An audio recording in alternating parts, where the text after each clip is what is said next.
In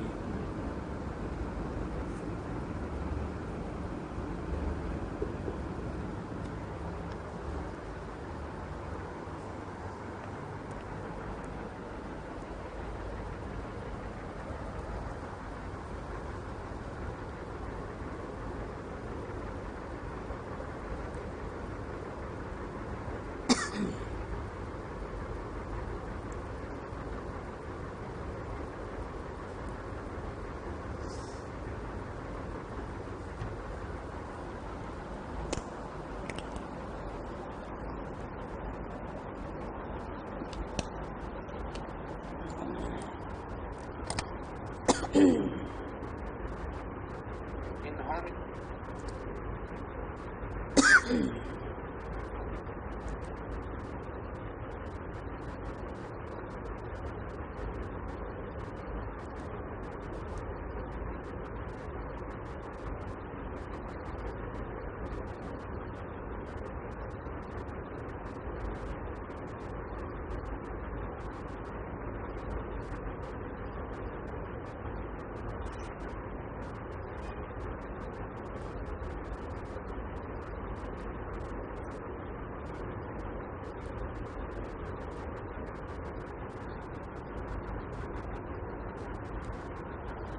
लिख लिया?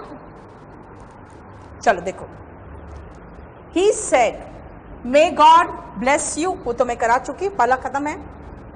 Next आओ, they said long live the king. अब देखो ध्यान से, long live the queen, long live the king, ये सब हम लोग हिंदुस्तानी लोग अंग्रेजों के किंग और क्वीन के लिए बोलते फिरते थे।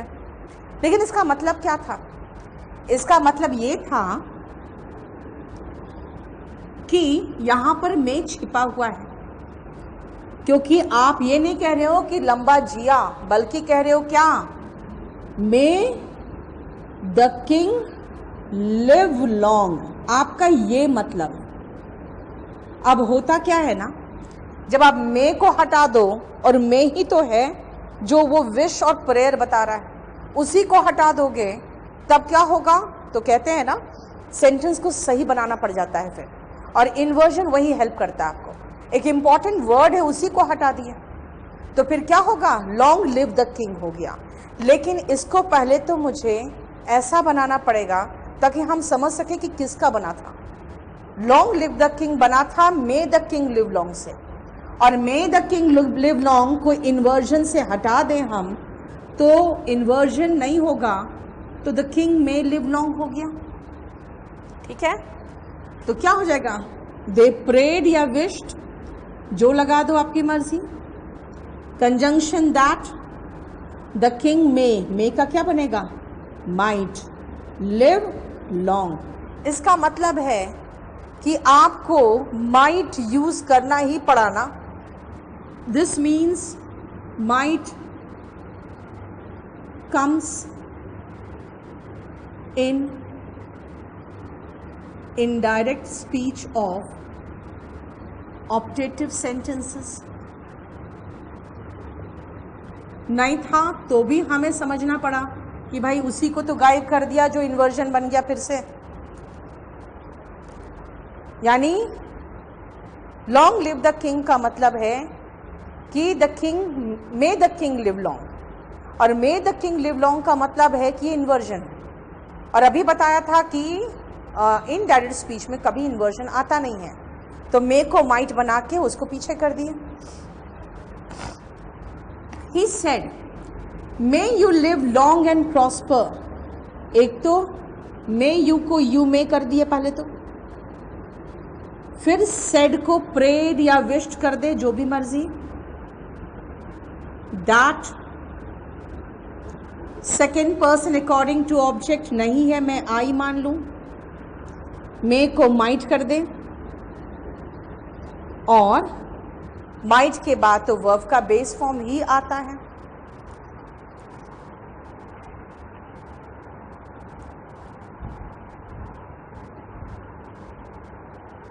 ठीक है। She said may you go to hell. भाई जरूरी थोड़ी है कि मैं हमेशा आपके लिए मनोकामना करती रहूं। गुस्सा भी तो आता है ना? तो प्रेड, विश्ड या कर्स्ड भी तो हो सकता है ना? जैसे कहते हैं ना कई बार भाड़ में जाओ, तो वही चीज है कि किसी से चिढ़ के कह रहे may you go to hell. आप देखो सेड बन गया she cursed that, second person according to object लगा दे। अब मुझे तो बख्श दो, आई तो लिखूंगी नहीं, मैं ही लिख दूंगी, है ना? He might go to hello.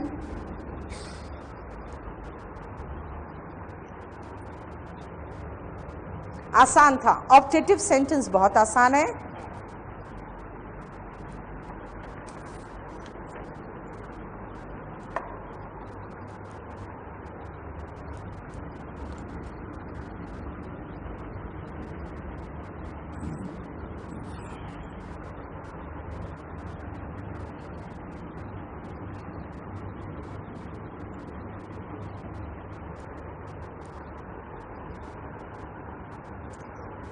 We are not working honestly में आंसर तो यस या नो है, तो इसमें हाँ तो ठीक है, कंजंक्शन आएगा। इफ या वेदर लगा दो, अगर नहीं लगाया तो लगाओ। ये होगा ना, they asked me if they are not working honestly, ठीक है?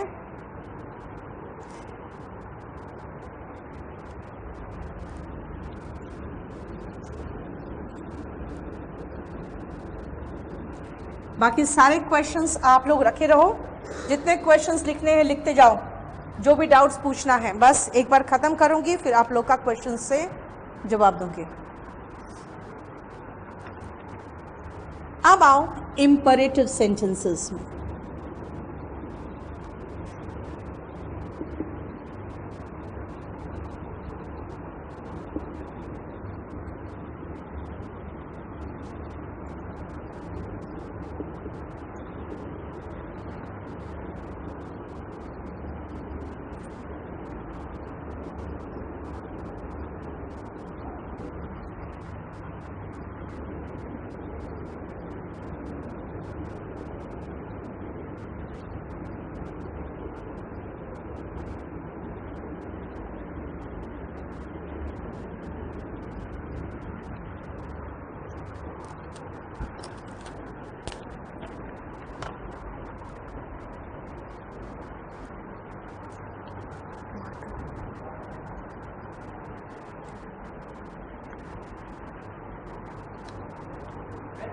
मार्कर हो गया।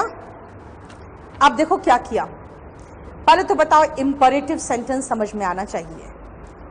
Come here, go out, be happy, ऐसे जो सेंटेंसेस होते हैं ना, ये वर्ब के बेस फॉर्म से शुरू होते हैं, ये वर्ब के बेस फॉर्म से शुरू होते हैं। और आपको फीलिंग आ जाएगा कि ये ऑर्डर है, या फिर रिक्वेस्ट की फीलिंग आएगी आपको, या फिर ऐसा महसूस होगा कि कोई सजेशन दिया जा रहा है, या फिर एडवाइस, या फिर आपको मना किया जा रहा है मत करिए, प्रोहिबिशन है,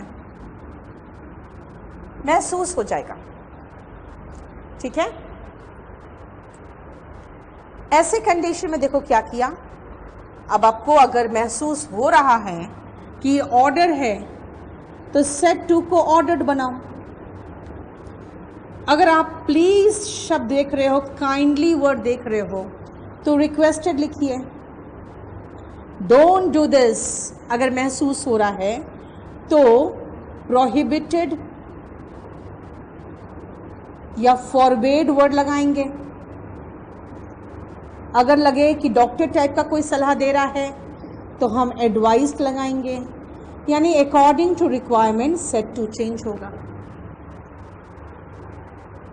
उसके बाद देखो कंजंक्शन क्या आया, टू। और इसमें सबसे अच्छी बात है ना कि टू के बाद वर्ब का बेस फॉर्म आता है, हम जानते हैं। टेंस का झंझट ही खत्म है यहाँ पे, क्योंकि two is followed by base form of verb. यहाँ पे हमारा टेंस का झंझट ही खत्म है, लेकिन बाकी सारे चेंजेस करने पड़ रहे। देखो नाउन का देन, ये हियर का देर किया, यानी प्रोनाउन का चेंज होगा। हालांकि यहाँ इधर तो प्रोनाउन आया ही नहीं, वो भी ख़त्म, लेकिन आगे तो आ सकता है। Pronoun, time and place change according to rules.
पहले इतना करिए।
हो गया।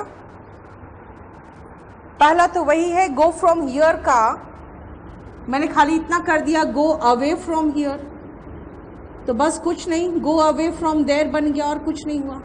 पहला तो ऐसे ही हो गया, खाली अवे वर्ड अलग से। सेकेंड और थर्ड बहुत ध्यान से देखना, सिर्फ एक कॉमा का फर्क है। और ये मैं आपको मूड में भी सिखाती हूँ कि दोनों के मूड में खाली डिफरेंस है। पहला में कह रहा है, सेकंड में कह रहा है बेबीज ड्रिंक मिल्क, इसका मतलब है वो बेबीज को ऑर्डर दे रहा है, इंस्ट्रक्शन दे रहा है। तो लिखेंगे he ordered या instructed the babies to drink milk. देखो ये imperative वाक्य है और उसके बाद कॉमा हटा देना. अब जब खत्म है तो हटाएंगे. He ordered the babies to drink milk. लेकिन जरा नेक्स्ट देखो. He said babies drink milk. ये एक यूनिवर्सल ट्रूथ है.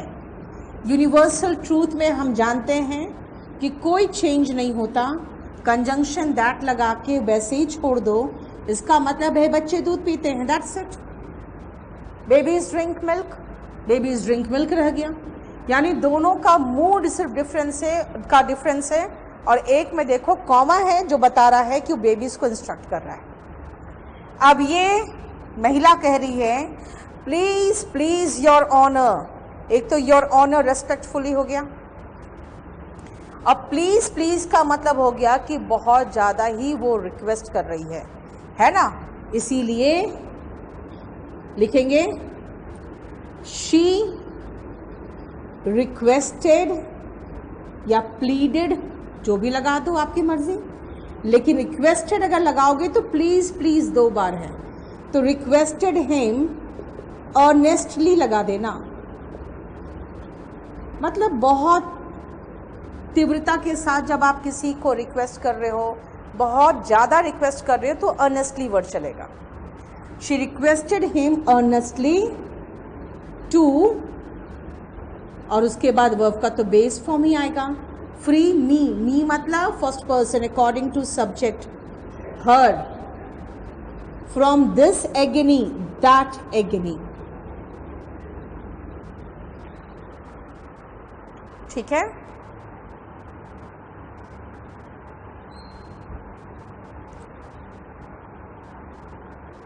ठीक है. She said could you repeat the question. अब ये ध्यान से सुनो, इसको मैं नेक्स्ट क्लास में शुरू करूंगी. इस टाइप के sentences, may I help you, कोई क्वेश्चन थोड़ी है, रिक्वेस्ट है.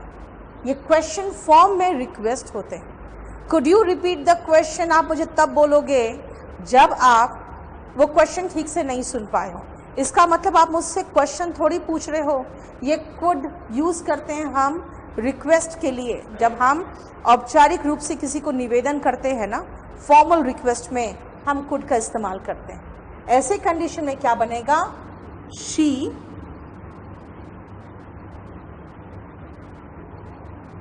रिक्वेस्टेड. देखो रिक्वेस्टेड गया ना तो कुड खत्म हो जाएगा, याद रखना. कुड के साथ रिक्वेस्ट वर्ड सुपरफ्लुअस हो जाएगा. शी रिक्वेस्टेड, किसको, मी लगा दे और WH फैमिली वगैरह कुछ नहीं है. इफ वेदर कुछ मत लगा देना. ये रिक्वेस्ट है, ये इम्परेटिव है. He requested me to repeat the question. बस ये होगा. और इसका सबसे पहला ऑप्शन आपको वही देगा जो आप क्वेश्चन के हिसाब से बनाओगे. He asked me if I could repeat the question. देख लो, क्वेश्चन था तो आस्क्ड बना दिया, WH फैमिली नहीं था तो इफ भी लगा दिया, है ना. लेकिन यहाँ पे ध्यान रखना कि मे आई हेल्प यू क्वेश्चन नहीं है, ये ऑफर किया जा रहा है हेल्प. ठीक है. इसलिए ऐसे कुछ सेंटेंसेस होते हैं जो क्वेश्चन फॉर्म में होते हैं लेकिन वो इम्परेटिव वाक्य होते हैं. लिखो नीचे इस 5th का. कुछ ऐसे रिक्वेस्ट्स होते हैं, रिक्वेस्ट या ऑफर होते हैं. There are certain requests and offers जो हम क्वेश्चन फॉर्म में देखते हैं, which are seen in question forms.